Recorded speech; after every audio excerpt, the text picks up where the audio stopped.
one of the topics we stayed away from with Shayna, because our next guest is going to go deep into the deep end of the pool. We're not swimming in the shallow end where Marek does. We're going to go into the deep end of the pool about the Montreal Canadiens, one of the most interesting teams in the NHL. Max Lapierre is a former NHLer, now with La Poche Bleue podcast, which is outstanding. He joins us now for a couple of thoughts on the Montreal Canadiens, and then I want to ask him about his time as a player as well. Max, thanks so much for joining me here today on The Sheet. How are you? I'm great yourself. Thanks for having me. The pleasure is all mine. So, I'm in. I bought the ticket. I'm on the train. I'm full in, 100% on the Montreal Canadiens. Loved the ride last year. Demidov, he is looking fantastic. Jacob Fowler looks like he's already taken another step in his game. The Dobson addition. I mean, everything right now, Max, is lining up, it seems, perfectly for the Montreal Canadiens to take the next step. How do you feel about them right now? You're a lot closer to them than I am. Yeah, well, just feels great in town. I mean, we were expecting a long rebuild, but I think it went a little faster than expected. And I feel like the fans are reconnecting with the team. Like, it's been a while. We didn't have those young group of players that are so talented and spectacular, but also have a little bit of character and an attitude. If you look at the Xhekaj brothers, if you look at Demidov, if you look at Hudson, it's all different types of personality that are defining the new era of the Montreal Canadiens. And I just think that it's great. We have a good core. We have players that are hungry to win, and I think we also have some great leadership in Nick Suzuki, Caufield, Goulet, Mike Matheson. These guys are helping the young guys taking the right steps in the right direction. I want to ask you about Nick Suzuki and his pursuit of learning how to speak French fluently. But you mentioned the Xhekaj brothers a couple of seconds ago. What went through your mind when you saw Florian Xhekaj throw down with Nick Delorier? I got scared a little bit. Big challenge for him, but this is exactly what I mean, Jeff. We've been missing that in Montreal. It's been a few years that teams were just showing up at the Bell Center, and it was an easy matchup. It was just, let's go pick up 2 points in Montreal, and nobody's going to get hurt. We won't need ice after the game because we won't be bruised. But this is going to change. I feel like this is the next step. We have the skills now. We need a little bit more of toughness, and we've seen it with Xhekaj, the brothers. We talk we're trying to get these guys on the fourth line now, because against Washington in the playoffs, as happy as we were last year, we noticed that we're missing something. Right after 5 games, we were getting out hit every game and basically destroyed physically. So I think the teams need that type of personality right now. And Florian Xhekaj fighting Delorier for me, is a kid sending a message that he wants to be part of the adventure. He wants to play with his brother, and he knows that role might help him getting a spot on the team. Max, you had Josh Anderson fight Tom Wilson on the bench. I can't remember the last time I saw 2 players fighting on the bench. Yeah, what a fight and what a moment. And it was just great because obviously people don't like Wilson too much here in Montreal. But I think, you know what, really impressed with Josh Anderson last year. Just he was kind of looking for his role within the team and finally found something with the great connection he has with Marty St. And I think that's the perfect role for him. He's really good on the PK. He's really physical. He accepts his role of a leader on the team, and he's showing up all the time for his teammates. And I feel like you might feel like he's the big brother out there, and we've seen it 2 games ago. Demidov get hit like a normal hit, and he just jumped the guy right away. And I feel like during these games, exhibition games, they're just trying to show that nobody is going to touch our star players this year. And if you look at the division, if you look at Boston, if you look at the Panthers, even Toronto, the teams are getting tougher. And you have no choice to have a little toughness to get out of that division. I want to get your thoughts on Nick Suzuki and a couple of things. One, the interview he did en français last week, and as a friend of mine mentioned, not saying NHL but saying LNH means a lot to Quebecers specifically. I have a lot of time for Nick Suzuki. Great player, comes from a highly intelligent family. He grew up a huge fan of Patrice Bergeron. I remember, Max, there's a great story. He used to play with in junior hockey in the OHL with someone by the name of Brady Lyle. And Brady played with the Bruins organization, was playing in Providence, and took the number 37. And, Nick called him up and said, nobody in the Bruins organization, certainly not the NHL, but not even in the American League, should be allowed to wear Patrice Bergeron's number. He was hot about it. So he has sort of an understanding of the way that things should be. First of all, what did you make of of Nick Suzuki's first interview in French? Well, I think it's great that guys are understanding the culture here. I don't think you need to be fluent in French, but just sometime talk a little bit just to tell the fans that you're with them and you're part of the adventure together. Because I feel like this is what was missing in the last few years, is the fans and the team wasn't connecting. I feel like we were going off road a little bit, on the history side, because it's always been a story of the great fans of Montreal and the great achievement that the team has done in the history of the Canadiens. And now just saying a few words, like me, it makes a lot of people happy. I just feel like your captain is invested in the project, and he's not here temporarily. He's here to win.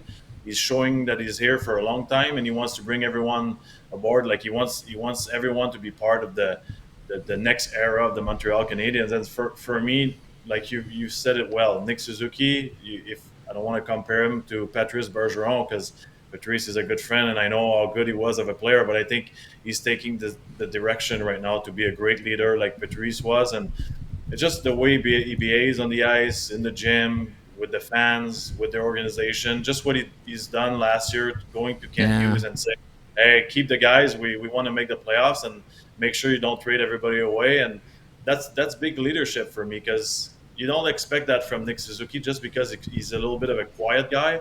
You don't expect that fire out of him, but I think he's the perfect leader for Montreal. He's quiet, doesn't say much, but when he speaks, it's important. And you can see he's the right guy for this situation right now, because guys have a lot of respect for him, and that's everywhere in the NHL.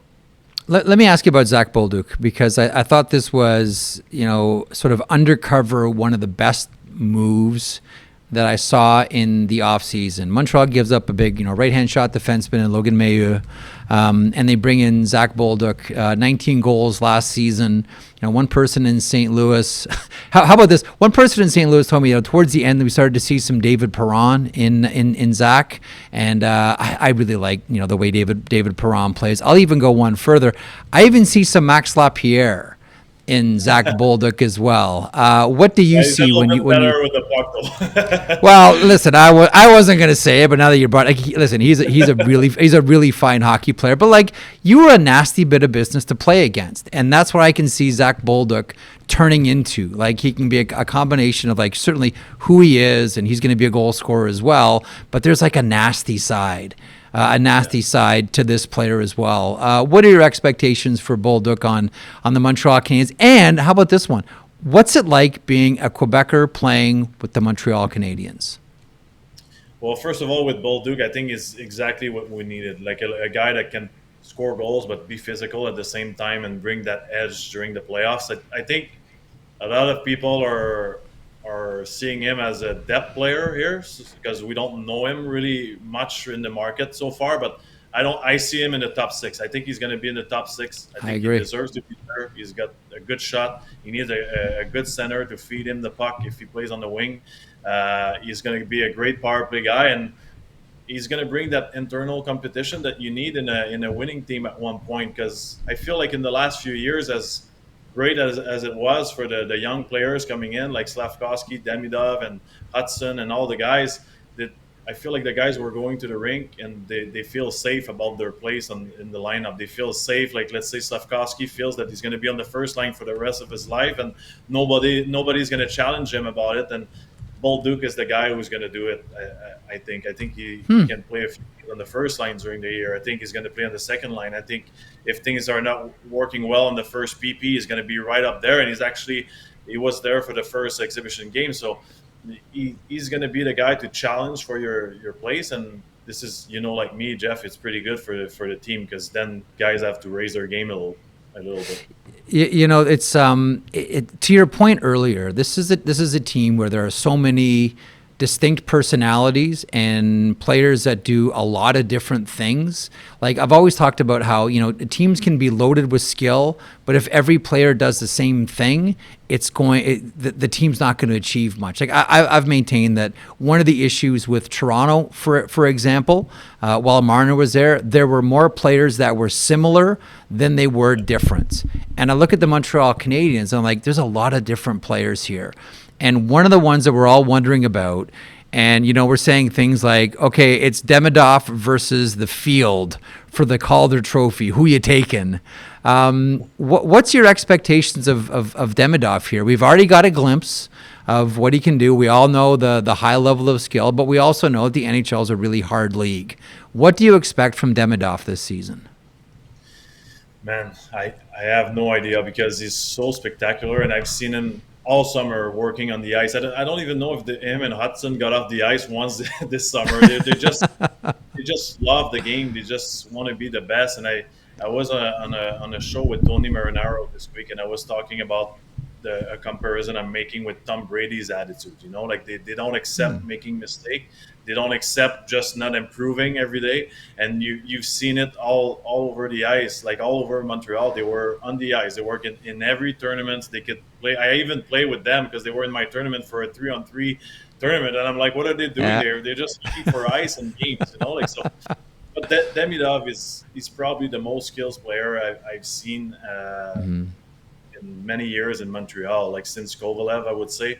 And I had the chance to speak with a bunch of NHL players this summer in a dinner, and they were saying that when they play against Demidov, even if he's pretty young and he's new in the league, their approach is going to be to play against a guy like Kucherov, because they see the same set of skills, Wow. they see the same strength in the legs, and this is going to be their approach as defensemen in the NHL. So for me, I was like, wow, that's pretty special to hear, because the kid is fairly young and haven't shown much because he didn't play many games. But if this is how they see it in the other teams, that means we got something special in Montreal. And to add to all this, I think, is the attitude first. Like the kid has been smiling all the time. He's always happy to be here. Like we were talking about Nick Suzuki wanting to be part of the culture. Same thing with Demidov. He's just so happy to be here. I'm glad you mentioned Kovalev a second ago. Whenever I think about Kovalev, of course you think of the elite skill that he had. He was sneaky tough as well, and at times could be a pretty dirty hockey player. But I'll always remember, I never saw anybody. You can tell me otherwise. I never saw anybody beat him at keep away. To me, he was the best. In practice, you guys will play keep away. I never saw him beat.